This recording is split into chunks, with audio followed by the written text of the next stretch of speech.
TV network, tatapusin na ang collaboration sa isang TV production. Pinaplano na rin daw ng TV network na ito ang shows na gagawin nila.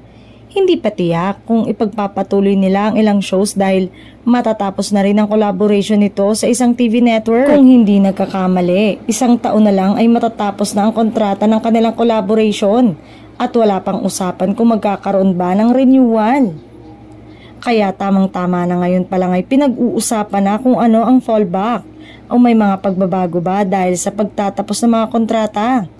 Kabang-abang ito kung sakaling sigaw ng netizen dahil karamihan ng palabas nito ang galing sa kilalang TV production. Wait and see tayo sa magiging galawan ngayon sa telebisyon at kung paano nito mamamaximize ang talent at airtime.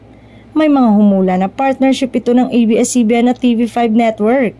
Maaalalang pumirma na ito ng 5 taong kontrata kung saan mas pinaintig nila ang kanilang collaboration. Hindi naapektuhan noon ang pakikipag-alyansa ng Kapamilya Network sa 5 kahit hindi pinabura ng huli sa noon time slot ng It's Showtime. Ayon sa agreement, magpapatuloy ang ilang ABS-CBN shows na e-ere sa TV5 kagaya lamang ng primetime bida shows at asap natin to.